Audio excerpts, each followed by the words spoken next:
Você dava aula de saxofone? Sempre foi saxofone? Começou com saxofone, aí eu dei aula de piano também. Dei muita aula de piano, dei aula para adolescente, dei aula para criança, já tive várias situações. Aí dei aula, isso no início, né? Depois, enfim, eu acabei dando aula de outras coisas, outros conhecimentos, assim. E, enfim, posso ficar falando aqui de cada situação, mas Sim, também sim. não é tão relevante. Acho que é mais a questão que eu acho que eu faço isso há muito tempo, que você falou, né? Eu me identifico como professor. É verdade, cara. Eu sou professor de música. Eu Aqui sou músico e professor de música. eu conheço gente, não é que eu conheço, né? Mas eu sei que tem gente que, cara, se pudesse escolher, não seria professor, mas faz, porque realmente é uma coisa que, cara, é uma renda fixa no mês. Sabe? Tem isso. A gente pode falar assim, professor no sentido de que você falou, no sentido de ofício, de realização, de se encontrar nesse sentido, da transmissão do conhecimento e pela perspectiva de trabalho, né? Tipo Sim. assim, é um trabalho também. Você ser um músico profissional, você trabalha como professor de música. Sim. E você pode trabalhar como professor em N dinâmicas. É sempre muito variado, né? Sempre tem 1000 opções. Você pode dar aula na escola, você pode dar aula num curso de música, você pode dar um curso livre, Você pode fazer aula particular. Você pode fazer aula particular, você pode fazer aula em grupo, você pode dar Online. aula online Workshop. de tudo isso, você pode dar workshop, você pode ser professor do projeto Conexões Musicais da OSB, Orquestra Sinfônica Brasileira, Que é o que você que faz. é onde eu também a dou gente vai chegar aula. lá. A gente vai chegar lá. Não, beleza. Mas então agora, Getting ahead. Eu tinha mais uma pergunta Fala aí. na sua continuação, né? Você se formou, né, na UFRJ e eu lembro que quando eu te conheci, não sei se você lembra disso, a gente estava na casa do Dudu Regini, que é um amigo nosso em comum. Caraca, Dudu. Caraca, aí, eu tenho memória boa, mano. Tenho memória boa. Maneiro. Quando ele morava com os pais ainda, em Copacabana. Sim. E aí você estava indo morar nos Estados Unidos. Você estava indo morar nos Estados Unidos. Tá. Para estudar música. Sim. Então, aí eu queria que você falasse um pouco dessa mudança também, quando você decidiu ir para os Estados Unidos. Sair do Brasil. Sair do Brasil. Eu não me lembro, foi mal, mas eu não me lembro dessa festa especificamente. Eu acho que era tipo... Um socialzinho, alguma coisa assim. Alguma coisa assim. Mas, isso deve ter sido tipo 2012, 11, 12, sei lá. Por aí. Foi por aí. Cara, eu saí do Brasil para ir para os Estados Unidos estudar música logo depois da faculdade, porque teve um período ali, no final da faculdade, que eu tava tipo... Eu tava estudando muito essa coisa de instrumentista, né? Fiz uma graduação para ser instrumentista em saxofone. Então, o resultado de formatura, você tem que meio que tocar peças ou obras ou um trabalho que vai mostrar essa proficiência. Eu tava estudando muito para esse recital, e aí eu aproveitei, eu já fazia isso antes, mas foi uma época que isso aconteceu mais, eu aproveitei para tipo aplicar para todo tipo de concurso de jovens músicos, solistas, de orquestra ou de qualquer coisa que fosse, para tentar um caminho, porque isso é relativamente comum e é também um caminho de trabalho, se você pensar assim. E aí, enfim, eu fui bem-sucedido em alguns, não fui tão bem-sucedido em outros, mas teve um especificamente que me deu uma bolsa de estudos, que foi o Música no Museu, a 4ª edição, se não estou enganado, em 2011, que me deu eu fiquei em segundo lugar nesse concurso, era um concurso nacional de jovens músicos, e aí eu ganhei uma bolsa de estudos que o concurso tinha com a James Madison University, nos Estados Unidos, que é uma universidade que tem uma faculdade de música, para fazer uma pós-graduação lá, mestrado ou doutorado. Dependia de qual bolsa fosse. Como eu estava terminando a graduação e eu estava fazendo um monte de concurso, eu falei, vou fazer esse concurso também, por que não? E esse concurso tem uma peculiaridade interessante que eu acho que vale ressaltar aqui. Foi a 4ª edição que eu fiz, né, que eu falei. Então, as primeiras edições não tinha no edital a possibilidade de você aplicar com o saxofone.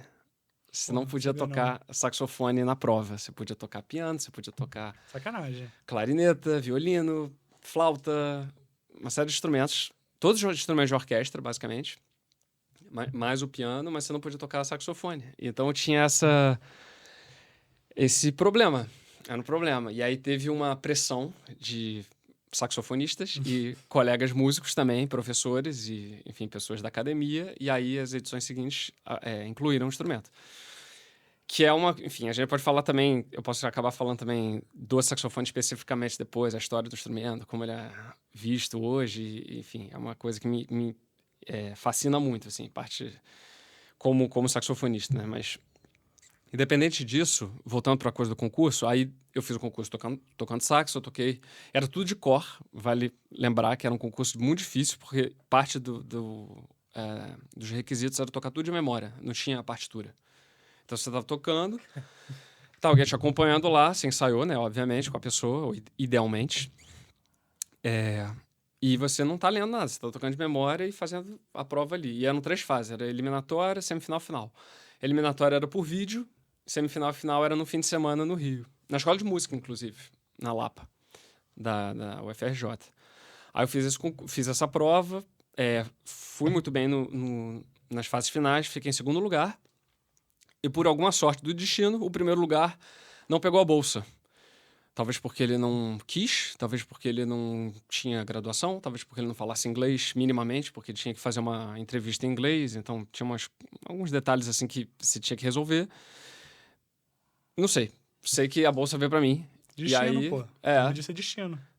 Sei lá, pode ser.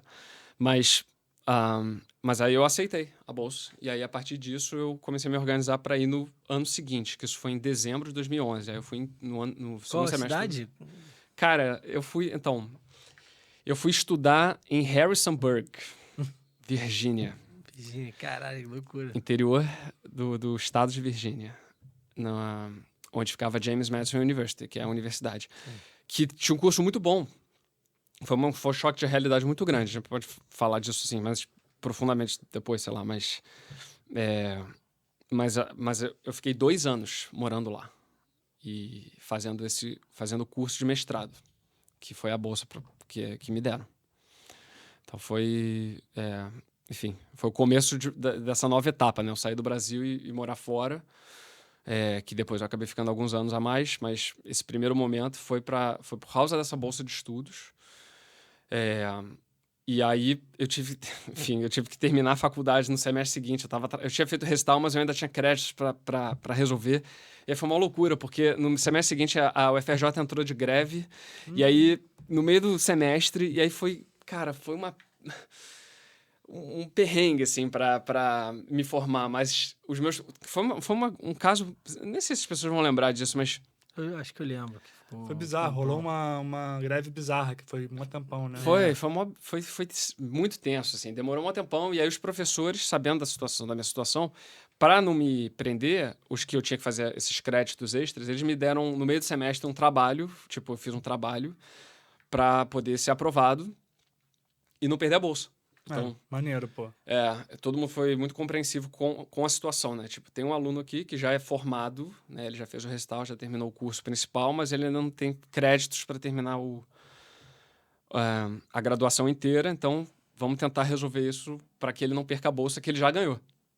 Então, ia ser muito bizarro, né? O UFRJ vai entrar em greve e aí fazer um dos alunos dele que já se formar perder uma bolsa. Ia ser terrível, ia ser terrível. Feio. Pô, que bom que você...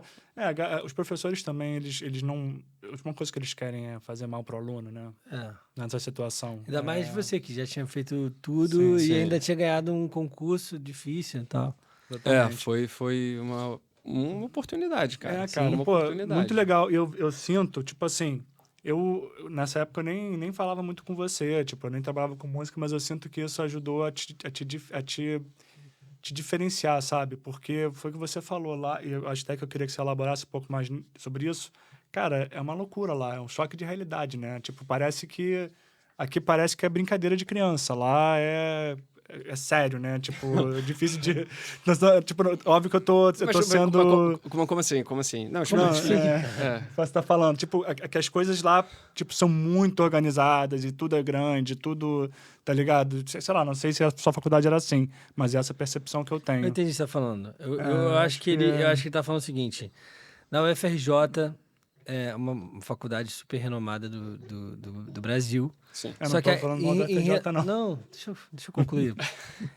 Mas, por exemplo, os Estados Unidos, em relação à infraestrutura das coisas, é tudo megalomaníaco. Eu lembro que eu estudei um tempinho num college lá em Santa Bárbara e eu estudei na PUC, que é uma faculdade particular do Rio de Janeiro, né? Como estrutura boa. Que é uma estrutura muito boa, né? Que é uma das melhores.